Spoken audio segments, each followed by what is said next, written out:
నడిచింది. గతంలో అంటే ఈ 10 ఏళ్లలో ఎన్నెలు లేని విధంగా వెల్లోకి వెళ్ళిపోవడాలు, పోడియంను చుట్టుముట్టడాలు, మార్షల్స్ రావడాలు, ఇదంతా ఒక మళ్ళీ ఈ జనరేషన్లో తెలంగాణ వచ్చిన తర్వాత ఒక కొత్తదనం, ఒక రసభాస మాత్రం కనిపిస్తోంది. బట్ దీనిలో వ్యక్తిగతంగా మాటల దాడులు జరుగుతున్నాయా? గతంలో జరిగినటువంటి అంశాలని రాజకీయంగా కక్షపూరితంగా మాట్లాడుతున్నారా? ముఖ్యమంత్రి స్థాయి వ్యక్తి స్థాయి మర్చి కిందికి దిగొచ్చి మాట్లాడుతున్నారంటూ ప్రతిపక్షాలు ఆరోపిస్తున్నటువంటి అంశం. సో ఇట్లా నేపథ్యంలో ప్రతిపక్షాలకే ఎక్కువ టైం ఇస్తున్నాం. జగదీష్ రెడ్డి ఎక్కువసేపు మాట్లాడిండు, హరీష్ రావు ఎక్కువసేపు మాట్లాడిండు, కేటీఆర్ ఎక్కువసేపు మాట్లాడిండు, మేము ప్రతిపక్షాలకే సమయం ఇస్తున్నాం అధికార పార్టీ నాయకుల కంటే అని చెప్తున్నటువంటి క్రమం. సో అసెంబ్లీ ఎట్లా జరుగుతోంది? ప్రజలకు ఏమర్థమవుతోంది? మహిళలు అవమానిస్తున్నారా? నిజంగా గిట్ట నేను పార్టీలు పక్కకు పెడితే ఈరోజు తెలంగాణ రాష్ట్రంలో ఉన్నటువంటి ఒక సమస్యల మీద అసెంబ్లీలో చర్చ జరుగుతున్నది. ఇది 10 సంవత్సరాల తర్వాత అసెంబ్లీ అంటే ఇట్లా ఉంటుందా, ప్రజల సమస్యల పట్ల చర్చ జరుగుతుందా అనేటటువంటి ఒక వాతావరణం ఇలా ఏ పార్టీ అయినా కానీ, ఎస్ కాంగ్రెస్ పార్టీ అయినా పర్లేదు, ఇలా కాంగ్రెస్ పార్టీని గిట్ట అభినందించాల్సినటువంటి ఒక అవసరం నేను ఒక సామాన్య ప్రజానికంగా నాకు ఉన్నటువంటి ఒక అతీతంగా చెప్తున్నా. ఇంకొకటి నెంబర్ 2, నిజంగా గిట్ట రైతులకు రుణమాఫీ ఏదైతే కాంగ్రెస్ పార్టీ చెప్పినదో, కొన్ని ఏవైతే కొర్వీలు పెట్టినదో ఆ కొర్వీలు తీసేయమని మేము కోరుతున్నాం. నిజంగా గిట్ట ఇది గిట్ట అభినందించాల్సినటువంటి ఒక విషయం రైతుల రుణమాఫీ. ఎందుకంటే నేను ఒక రైతు బిడ్డగా చెప్తున్నాను అనమాట. దీంట్లో ఉన్నటువంటి ఒక కొర్వీలు ఏంటంటే, ఇందాక అన్నగారు చెప్పినట్టుగా మార్ట్గేజ్ లోన్లు ఒకటి, దీర్ఘకాలిక పంటలు ఒకటి, రీషెడ్యూల్ చేసుకున్నటువంటి ఒక రైతుల గిట్ట వాళ్ళ గిట్ట రుణమాఫీ ఇవ్వాలని చెప్పి మేము కోరుకుంటున్నాం. ఇంకొకటి జనరల్గా అసలు అసెంబ్లీలో కేటీఆర్కు హరీష్ రావుకు సమయం అంతా ఎందుకు ఇవ్వాలి?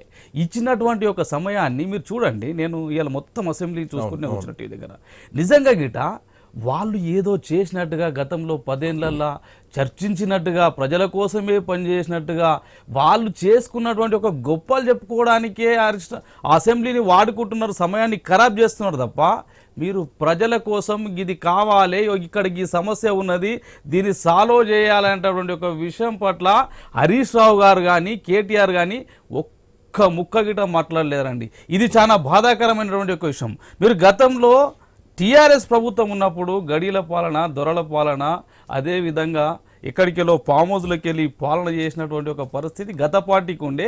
ఈ పార్టీ నిజంగా గిట్ట ప్రజాపాలన జరుగుతున్నది కొన్ని విషయాలల్లో, కానీ కొన్ని విషయాలల్లో మాత్రము కాంగ్రెస్ ప్రభుత్వం గిట్ట ప్రజలకు ఏదైతే అవసరాలు ఉన్నాయో వాటిని గుర్తించలేకపోతుందని అనుకుంటున్నాను. ఇంకొకటి, ఈరోజు సబితా గారిని అసెంబ్లీలో సబితమ్మ గారు ఏదో అంటే, సునీతమ్మ గారు ఏదో అంటే, రేవంత్ రెడ్డి గారు ఏమో అంటే, బట్టి విక్రమార్క ఏమో అంటే, తెలంగాణ ఆడపడుచులకు ఏం సంబంధం అండి? తెలంగాణ ఆడపడుచులకు ఏం సంబంధము? తెలంగాణ ఆడపడుచులకు గౌరవ ముఖ్యమంత్రి గారు ఎందుకు చెప్పాలి క్షమాపణ అని అడుగుతున్నాను నేను. నిజంగా గిట్ట నీ టీఆర్ఎస్ ప్రభుత్వంలో ఉన్నటువంటి ఒక నువ్వు 2014 నుండి 2018 వరకు మహిళా మంత్రి లేకుండానే నడిపించినటువంటి ఒక కేసీఆర్ అయినటువంటి ఒక మూర్ఖుడైన ముఖ్యమంత్రిని గాడబోయి అడగాల్సినటువంటి ఒక నువ్వు కాంగ్రెస్లోకి వెళ్ళి వచ్చినావు, నువ్వు టీఆర్ఎస్లోకి వెళ్ళి వచ్చినావు, టీఆర్ఎస్లోకి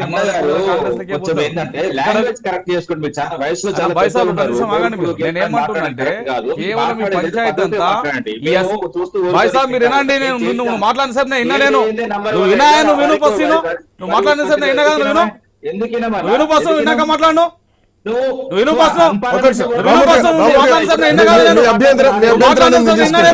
రాసుకో, నోట్ చేసుకో,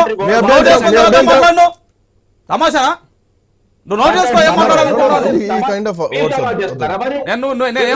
ఏం మాట్లాడుతున్నా నోట్ చేసుకోను, ఏం మాట్లాడతారని మీరు నాకు అర్థం కాదు. డిస్టర్బెన్స్ చేస్తున్నాను, వాస్తవం ఏందో చెప్తున్నా నేను. కేవలం పంచాయతీ అంతా అసెంబ్లీ ద్వారా ప్రజలకు ఏ పంచాయతీ పెట్టాలనుకుంటే ఈ రెండు పార్టీలు ఒకటే అంటటువంటి ఒక విషయం ప్రజలు గమనించినారు. 2018లో గెలిచిన కాంగ్రెస్ లో గెలిచిన ఎమ్మెల్యేలు అందరూ టీఆర్ఎస్ లోకి పోయినారు. ఇప్పుడు 2023లో టీఆర్ఎస్ లో గెలిచిన ఎమ్మెల్యేలు అందరూ కాంగ్రెస్ లోకి వస్తున్నారు. ప్రజలు కన్ఫ్యూజ్ లో ఉన్నారు. రేపు రాబోయే సర్పంచ్ ఎలక్షన్లలో మా జెండా ఎట్లా బాతుకోవాలని చెప్పి నువ్వు తన్నినట్టు అయి నేను ఏడ్చినట్టు చేస్తానటువంటి ఒక ఉద్దేశంలో ఈరోజు అసెంబ్లీలో తెలంగాణ రాష్ట్ర ప్రజలను కన్ఫ్యూజ్ చేసినటువంటి ఒక ప్రయత్నం చేసి సర్పంచ్ ఎలక్షన్లలో లబ్ధి పొందడానికి చేస్తున్నటువంటి ఒక ప్రయత్నం తప్ప ప్రజల పట్ల కానీ ప్రజా సమస్యల పట్ల కానీ ఈరోజు అసెంబ్లీ జరగలేదంటటువంటి ఒక విషయాన్ని నేను స్పష్టంగా ఇది వాస్తవం. Welcome back to you. ఒక చిన్న బ్రేక్ తీసుకుందాం. బ్రేక్ తర్వాత డిబేట్ విల్ బి కంటిన్యూడ్.